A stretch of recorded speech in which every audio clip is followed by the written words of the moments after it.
नमस्कार, कसे आहात सगळे? मस्त ना? मी पण मस्त आहे. चॅनलला सबस्क्राईब केलं नसेल तर पटकन करून टाका हा.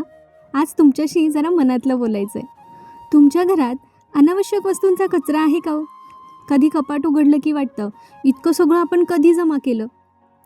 पण आज ना मला तुम्हाला एक वेगळा प्रश्न विचारायचा आहे.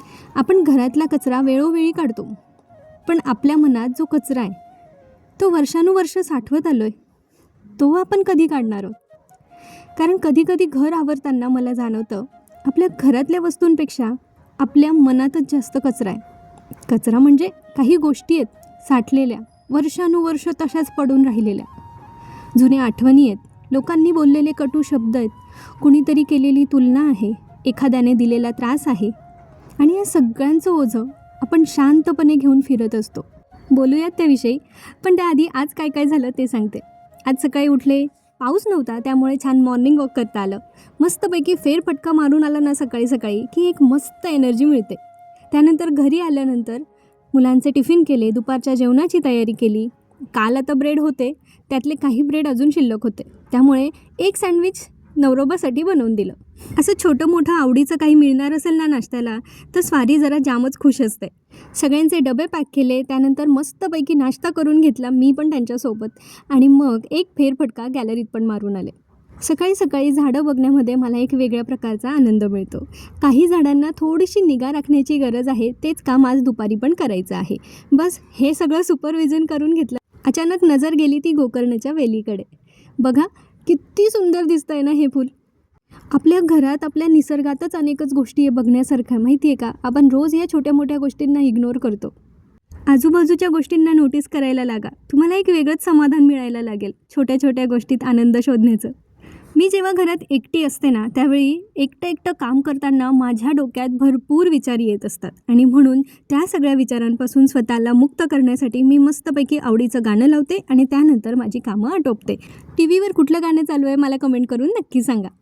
रोजची धूळ रोज साफ केली की घर जसं छान राहतं ना, तसंच आपल्या मनाचं पण असतं.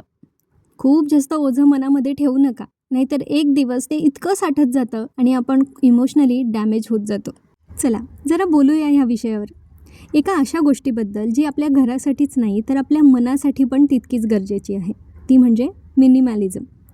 आता मिनिमॅलिझम म्हणजे वस्तू कमी वापरणं किंवा कमी खरेदी करणं असं होतं का? नाही, फक्त वस्तू कमी करण्याबद्दल मिनिमॅलिझम नसतं. घरातली कामं आटोपली, ईशानला शाळेत घ्यायला गेली, आणि हे बघा, हे पिल्लू आज जरा जास्तच खुश आहे. कारण दाखवू? हे बघा त्याला काय दिसलंय, मनी माऊ. आणि तिला पाहून तो इतका खुश झाला होता, मला म्हणत होता हिला घरी घेऊन चल, पण ते काय पॉसिबल नाही आहे, कारण मला मांजरींची बाबा जाम भीती वाटते. मनीमाऊ दिसायला खूप क्यूट असतात, पण मला त्यांच्या पंजांची भीती वाटते. पिलूने डोळे भरून मनीमाऊला बघून घेतलं, आणि घरी आल्यानंतर पण ही एनर्जी मात्र तशीच्या तशीच आहे. शाळेत एवढ्या उड्या मारून होतात तरी एवढी एनर्जी कुठून शिल्लक राहते माहीत नाही. दुपारी एक पार्सल ऑर्डर केलं होतं फ्लिपकार्टवरून, ते आलं होतं, त्याचंच अनबॉक्सिंग करून घेतलं. पार्सलमध्ये काय आहे दाखवते तुम्हाला लवकरच. सध्या पावसाळा आहे आणि आपलं घर छान असं सुवासिक राहावं असं प्रत्येकाला वाटतं. त्यासाठीच हे ॲरोमा डिफ्युजर फ्लिपकार्टवरून मागवलं आहे. अगदी स्वस्त आहे, फक्त 99 रुपीजला. आणि पॅकेजिंग बघा किती मस्त करून दिली आहे त्यांनी. त्याच्यासोबत ना 2 छान असे इसेन्स पण आहेत आणि 2 टी लाईट कॅन्डल पण आहेत. हे यूज कसं करायचं, तर याच्या आतमध्ये जी जागा दिली आहे तिथे अशा पद्धतीने टी लाईट कॅन्डल पेटवून मध्ये ठेवायची, आणि वरून तुम्ही ते इसेन्स ऑइल टाकू शकता. हे 2 त्यांनी सोबत दिले, त्यातलं एक मोगरा आणि एक रोज असे इसेन्स आहेत. मस्त आहे, म्हणजे लावल्यानंतर काही वेळातच ना घर अगदी सुगंधाने भरून गेलं होतं.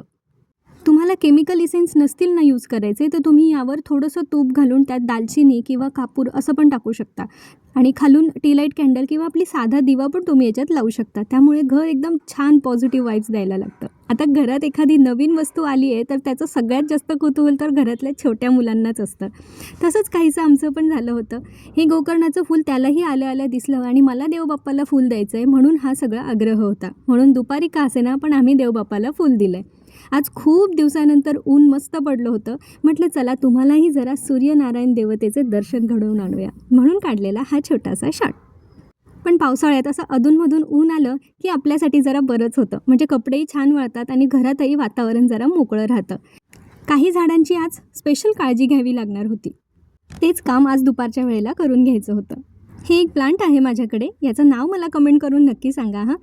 तर त्याच्यातही बरीचशी वाळलेली पानं होती आणि त्याचं कटिंग मला जरा व्यवस्थित लावून घ्यायचं होतं कुंडीमध्ये, कारण कुंडी ना एका साईडला झुकत होती. त्यामुळे मी त्याला माती छानपैकी पोखरून घेतली, थोडंसं खत टाकलं त्यात कंपोस्ट आणि त्यानंतर छानपैकी ते कटिंग्स जे आहेत ना ते हॉरिझॉन्टल असे त्या कुंडीमध्ये लावून घेतले. हे सगळं आवरताना मला एक गोष्ट जाणवली. आपण घरातल्या नको असलेल्या वस्तू इतक्या सहज ओळखतो, पण आपल्या मनात नको असलेल्या गोष्टी ओळखणं मात्र आपल्यालाच कठीण असतं. कारण घरातली वस्तू हातात घेऊन आपण म्हणू तरी शकतो, ही मला हवी आहे की नको आहे. पण मनातली एखादी जुनी आठवण, एखाद्याने आपल्याला दुखवलं आहे, एखाद्याने आपल्याबद्दल वाईट बोललं आहे, हे मात्र आपण वर्षानुवर्ष मनात ठेवतो.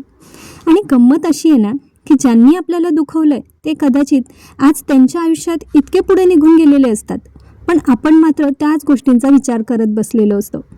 म्हणून मला असं वाटतं की कधीकधी आपल्याला घर डिक्लेटर करण्यापेक्षा मन डिक्लेटर करणं जास्त गरजेचं असतं.